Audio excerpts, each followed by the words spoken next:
Greetings, respected guests, and welcome to the Washington Center for the Performing Arts. Today's event is not intended to be partisan in any way. Sponsors for this event include Oli Arts Magazine, Bowser's Books, the Northwest Playwrights Alliance, TC Media, and the Washington Center for the Performing Arts. Over the course of the day, a variety of readers from our local government and community will be reading 30 minutes of materials from the document known as the Mueller Report. Each reader has been asked to present the material without commentary, and transitions between speakers will be very brief. When a reader comes to a section of text that has been redacted, they will indicate so by ringing a bell. We hope you find this information useful and enjoyable. Symes recalled that he, not Kushner, initiated all conversations about Russia, and that Kushner never asked him to set up back-channel conversations with Russians. According to Symes, after the Mayflower speech in late April, Symes raised the issue of Russian contacts with Kushner, advised that it was bad optics for the campaign to develop hidden Russian contacts, and told Kushner both that the campaign should not highlight Russia as an issue and should handle any contacts with Russians with care. Kushner generally provided a similar account of his interactions with Symes. Among the Kushner-Symes meetings was one held on August 17, 2016 at Symes' request in Kushner's New York office. The meeting was to address foreign policy advice that CNI was providing and how to respond to the Clinton campaign's Russia-related attacks on candidate Trump. In advance of the meeting, Symes sent Kushner a Russia policy memo laying out what Mr. Trump may want to say about Russia. In a cover email transmitting that memo and a phone call to set up the meeting, Symes mentioned a well-documented story of highly questionable connections between Bill Clinton and the Russian government, parts of which, according to Symes, had even been discussed with the CIA and the FBI in the late 1990s and shared with the independent counsel at the end of the Clinton presidency. Kushner forwarded the email to senior Trump campaign officials Stephen Miller, Paul Manafort, and Rick Gates with the note, "Suggestion only." Manafort subsequently forwarded the email to his assistant and scheduled a meeting with Symes. Manafort was on the verge of leaving the campaign by the time of the scheduled meeting with Symes, and Symes ended up meeting only with Kushner. During the August 17th meeting, Symes provided Kushner the Clinton-related information that he had promised. Symes told Kushner that Symes claimed that he had received this information from former CIA and Reagan White House official Fritz Ermarth, who claimed to have learned it from the U.S. intelligence sources, not from Russians. Symes perceived that Kushner did not find the information to be of interest or use to the campaign because it was, in Symes' words, old news. When interviewed by the office, Kushner stated that he believed that there was little chance of something new being revealed about the Clintons given their long career as public figures, and that he never received from Symes information that could be operationalized for the Trump campaign. Despite Kushner's reaction, Symes believed that he provided the same information at a small group meeting of foreign policy experts that CNI organized for Sessions. 5. June 9, 2016, meeting at Trump Tower. On June 9, 2016, senior representatives of the Trump campaign met in Trump Tower with a Russian attorney expecting to receive derogatory information about Hillary Clinton from the Russian government. The meeting was proposed to Donald Trump Jr. in an email from Robert Goldstone at the request of his then-client Emin Agalarov, the son of Russian real estate developer Aris Agalarov. Goldstone relayed to Trump Jr. that the Crown Prosecutor of Russia offered to provide the Trump campaign with some official documents and information that would incriminate Hillary and her dealings with Russia as part of Russia and its government support for Mr. Trump. Trump Jr. immediately responded that, "If it's what you say, I love it," and arranged the meeting through a series of emails and telephone calls. Trump Jr. invited campaign chairman Paul Manafort and senior advisor Jared Kushner to attend the meeting, and both attended. Members of the campaign discussed the meeting before it occurred, and Michael Cohen recalled that Trump Jr. may have told candidate Trump about an upcoming meeting to receive adverse information about Clinton, without linking the meeting to Russia. According to written answers submitted by President Trump, he has no recollection of learning of the meetings at the time, and the office found no documentary evidence showing that he was made aware of the meeting or its Russian connection before it occurred. The Russian attorney who spoke at the meeting, Natalia Veselnitskaya, had previously worked for the Russian government and maintained a relationship with that government throughout this period of time. She claimed that funds derived from illegal activities in Russia were provided to Hillary Clinton and other Democrats. Trump Jr. requested evidence to support those claims, but Veselnitskaya did not provide such information. She and her associates then turned to a critique of the origins of the Magnitsky Act, a 2012 statute that imposed financial and travel sanctions on Russian officials, and that resulted in a retaliatory ban on adoptions of Russian children. Trump Jr. suggested that the issue could be revisited when and if candidate Trump was elected. After the election, Veselnitskaya made additional efforts to follow up on the meeting, but the Trump transition team did not engage. A, setting up the June 9th meeting.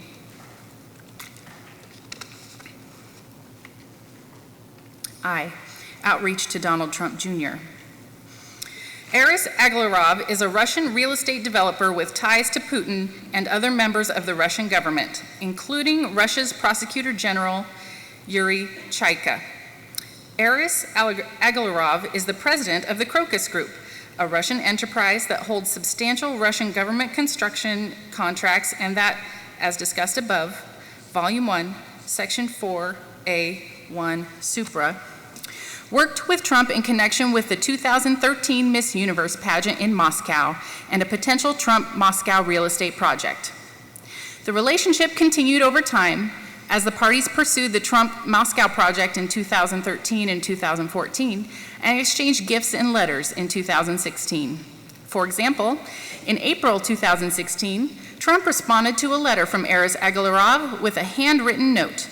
Aris Agalarov expressed interest in Trump's campaign, passed on congratulations for winning in the primary, and, according to one email drafted by Goldstone, an offer of his support and that of many of his important Russian friends and colleagues, especially with reference to U.S.-Russian relations.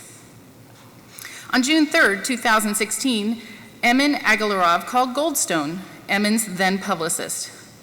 Goldstone is a music and events promoter who represented Emin Agalarov from approximately late 2012 until late 2016.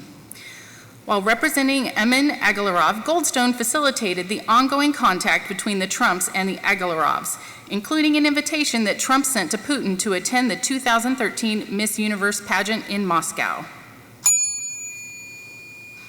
Goldstone understood a Russian political connection, and Emin Agalarov indicated that the attorney was a prosecutor. Goldstone recalled that the information that might interest the Trumps involving Hillary Clinton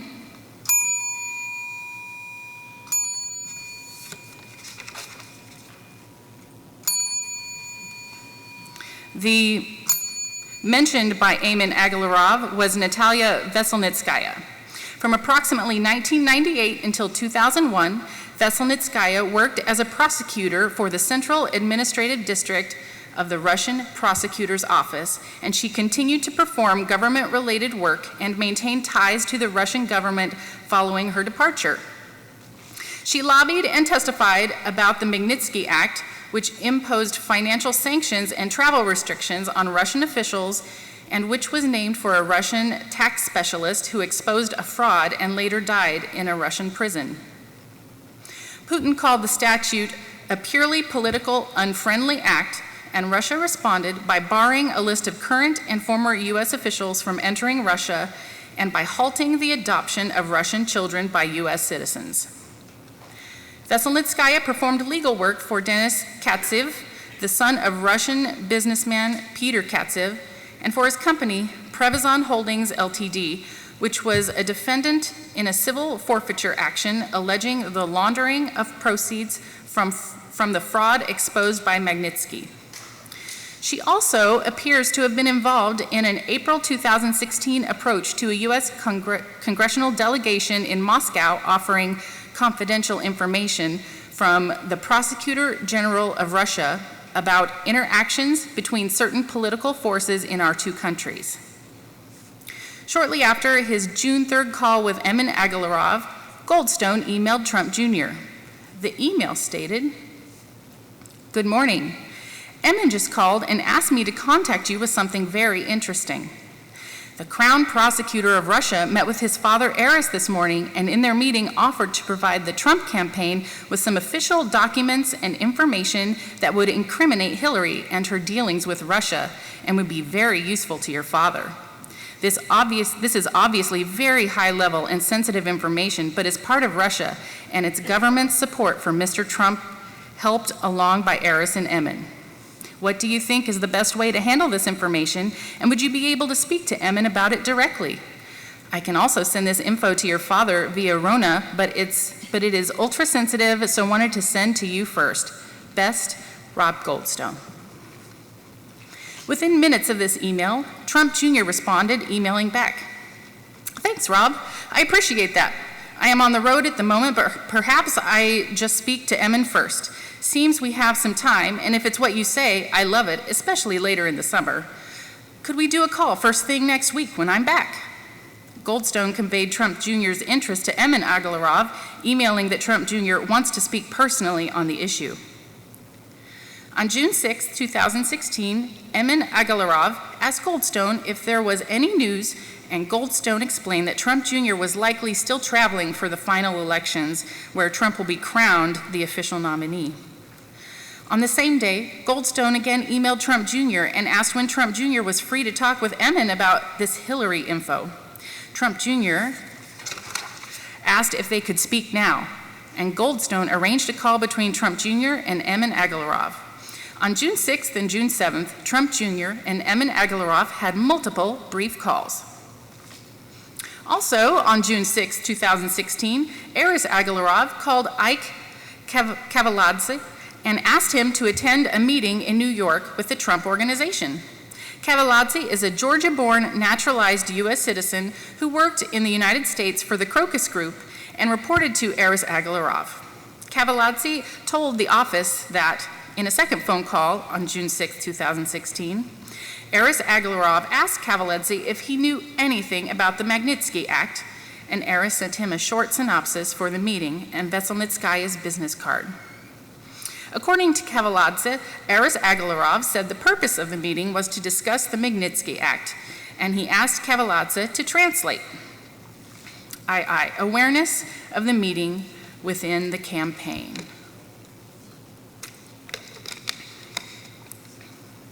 On June 7th, Goldstone emailed Trump Jr. and said that Emin asked that I schedule a meeting with you and the Russian government attorney who is flying over from Moscow. Trump Jr. replied that Manafort, identified as the campaign boss, Jared Kushner, and Trump Jr. would likely attend. Goldstone was surprised to learn that Trump Jr., Manafort, and Kushner would attend. Kavaladze, puzzled by the list of attendees, and that he checked with one of Emin Agalarov's assistants, Roman Benyaminov, who said that the purpose of the meeting was for Veselnitskaya to convey negative information on Hillary Clinton. Benyaminov, however, stated that he did not recall having known or said that.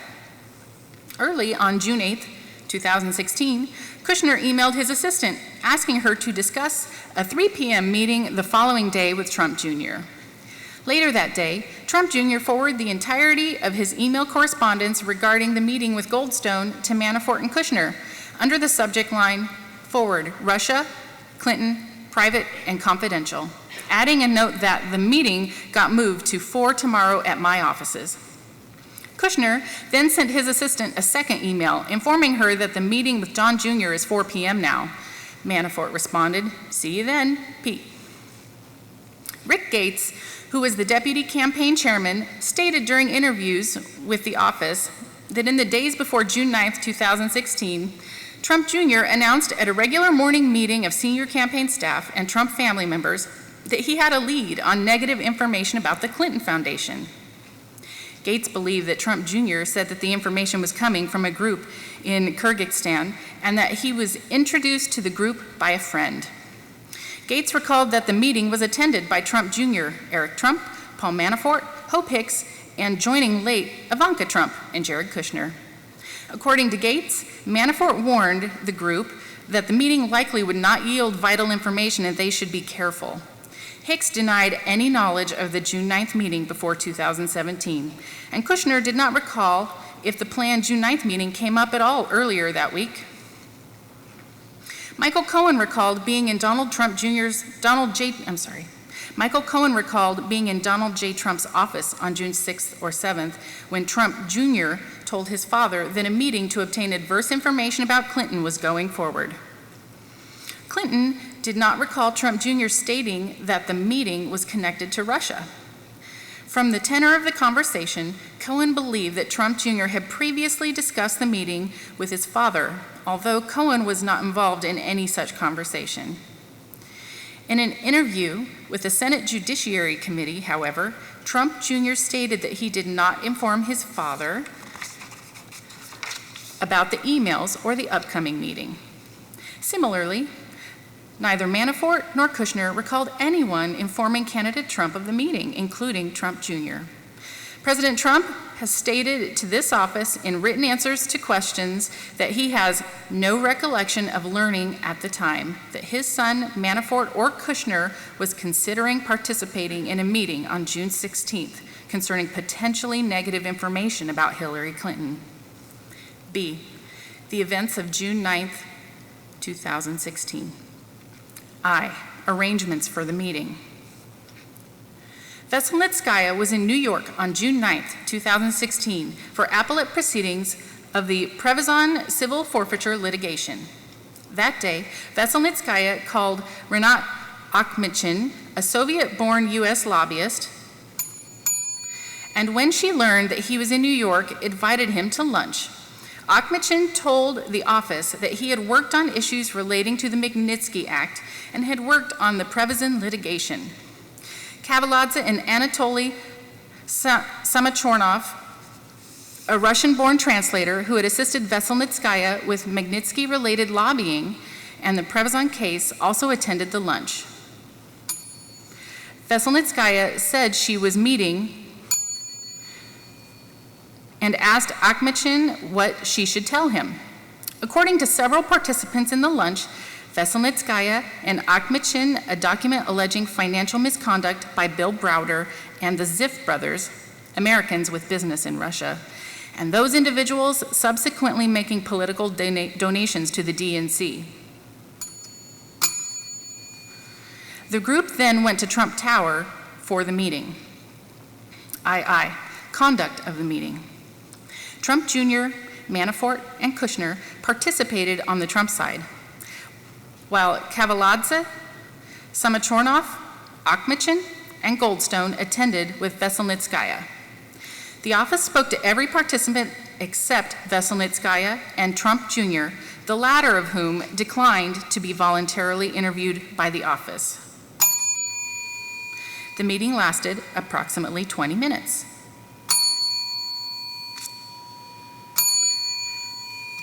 Goldstone recalled that Trump Jr. invited Veselnitskaya to begin, but did not say anything about the subject of the meeting. Participants agreed that Veselnitskaya stated that the Ziff brothers had broken Russian laws and had donated their profits to the DNC or the Clinton campaign. She asserted that the Ziff brothers had engaged in tax evasion and money laundering in both the United States and Russia. According to Akhmedchin, Trump Jr. asked follow-up questions about how the alleged payments could be tied specifically to the Clinton campaign, but Veselnitskaya indicated that she could not trace the money once it entered the United States. Kavaladze similarly recalled that Trump Jr. asked what they have on Clinton, and Kushner became aggravated and asked what we are doing here. Akhmechan then spoke about U.S. sanctions imposed under the Magnitsky Act and Russia's response prohibiting U.S. adoption of Russian children. Several participants recalled that Trump Jr. commented that Trump is a private citizen and there was nothing they could do at that time.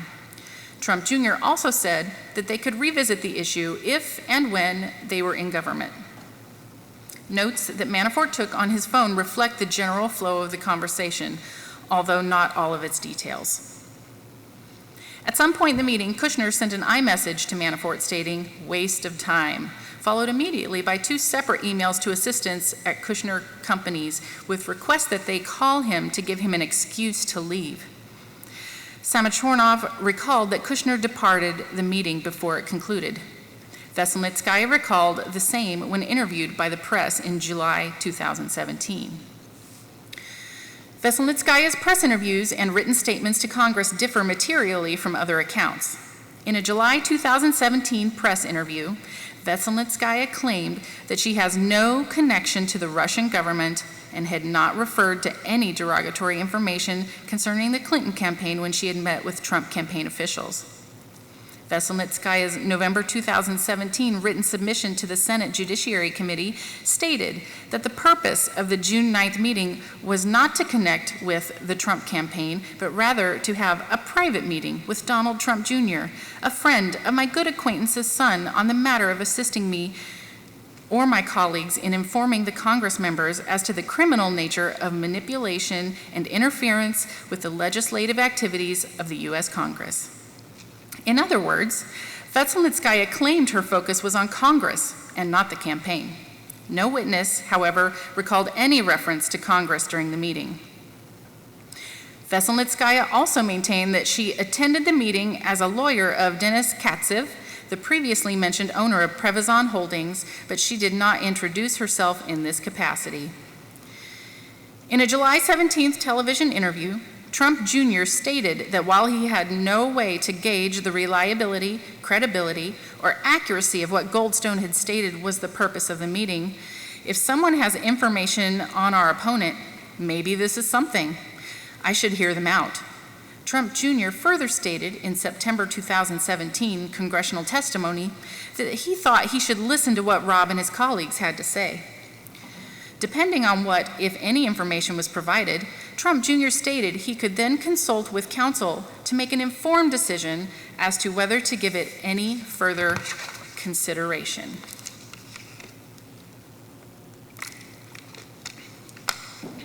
After the June 9th meeting concluded, Goldstone apologized to Trump Jr. According to Goldstone, he told Trump Jr. and told Emin Agalarov in a phone call that the meeting was about adoption. Aris Agalarov asked Kavaladze to report in after the meeting, but before Kavaladze could call, Aris Agalarov called him. With Veselnitskaya next to him, Kavaladze reported that the meeting had gone well, but he later told Aris Agalarov that the meeting about the Magnitsky Act had been a waste of time because it was not with lawyers and they were preaching to the wrong crowd. C. Post-June 9th events. Veselnitskaya and Aris Agalarov made at least 2 unsuccessful attempts after the election to meet with Trump representatives to convey similar information about Browder and the Magnitsky Act. On November 23, 2016, Kavaladze emailed Goldstone about setting up another meeting with T people and sent a document bearing allegations similar to those conveyed on June 9th.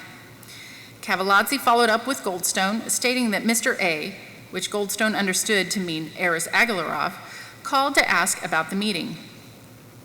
Goldstone emailed the document to Rona Graf, saying that Aris Agalarov has asked me to pass on this document in the hope that it can be passed on to the appropriate team. If needed, a lawyer representing the case is in New York currently and happy to meet with any member of his transition team. According to Goldstone, around January 2017, Kavaladze contacted him again to set up another meeting, but Goldstone did not make the request. The investigation did not identify evidence of the transition team following up. Participants in the June 9, 2016 meeting began receiving inquiries from attorneys representing the Trump organization starting in approximately June 2017. On approximately June 2, 2017, Goldstone spoke with Alan Garten, General Counsel of the Trump Organization, about his participation in the June 9th meeting. The same day, Goldstone emailed Veselnitskaya's name to Garten, identifying her as the woman who was the attorney who spoke at the meeting from Moscow. Later, in June 2017, Goldstone participated in a lengthier call with Garten and Alan Futerfas, outside counsel for the Trump Organization, and subsequently, personal counsel for Trump Jr. On June 27, 2017, Goldstone emailed Emin Agalarov with the subject, Trump attorneys, and stated that he was interviewed by attorneys about the June 9th meeting who were concerned because it links Don Jr. to officials from Russia, which he has always denied meeting. Goldstone stressed that he did say at the time this was an awful idea and a terrible meeting. Emin Agalarov sent a screenshot of the message to Kavaladze. The June 9th meeting became public in July 2017. In a July 9th, 2017 text message to Emin Agalarov, Goldstone wrote, "I made sure I kept you and your father out of the story. And if contacted, I can do a dance and keep you out of it." Goldstone added, "FBI, now investigating. And I hope this favor was worth for your dad. It could blow up." On July 12, 2017, Emin Agalarov complained to Kavaladze that his father, Aris, never listens to him, and that their relationship with Mr. T has been thrown down the drain. The next month, Goldstone commented to Emin Agalarov about the volume of publicity the June 9th meeting had generated, stating that his reputation was basically destroyed by this dumb meeting, which your father insisted on, even though Ike and me told him would be bad news and not to do. Goldstone added, "I am not able to respond out of courtesy to you and your father, so am painted as some mysterious link to Putin." After public reporting on the June 9th meeting began, representatives from the Trump Organization again reached out to participants. On July 10, 2017, Futerfas sent Goldstone an email with a proposed statement for Goldstone to issue, which read, "As the person who arranged the meeting, I can definitely state that the statements I have read by Donald Trump Jr. are 100% accurate. The meeting was a complete waste of time, and Don was never told Ms. Veselnitskaya's name prior to the meeting. Ms. Veselnitskaya mostly talked about the Magnitsky Act and Russian adoption laws, and the meeting lasted 20 to 30 minutes at most. There was never any follow-up, and nothing ever came of the meeting." The statement drafted by Trump Organization representatives was, he proposed a different statement, asserting that he had been asked by his client in Moscow, Emin Agalarov, to facilitate a meeting between a Russian attorney, Natalia Veselnitskaya, and Donald Trump Jr. The lawyer had apparently stated that she had some information regarding funding to the DNC from Russia, which she believed Mr. Trump Jr. might find interesting. Goldstone never released either statement. On the Russian end, there were also communications about what participants should say about the June 9th meeting. Specifically, the organization that hired Samachornov, an anti-Magnitsky Act group controlled by Veselnitskaya and the owner of Previzon, offered to pay $90,000 of Samachornov's legal fees. At Veselnitskaya's request, the organization sent Samachornov a transcript of a Veselnitskaya press interview, and Samachornov understood that the organization would pay his legal fees only if he made statements consistent with Veselnitskaya's. Samachornov declined, telling the office that he did not want to perjure himself. The individual who conveyed Veselnitskaya's request to Samachornov stated that he did not expressly condition payment on following Veselnitskaya's answers, but, in hindsight, recognized that by sending the transcript, Samachornov could have interpreted the offer of assistance to be conditioned on his not contradicting Veselnitskaya's account.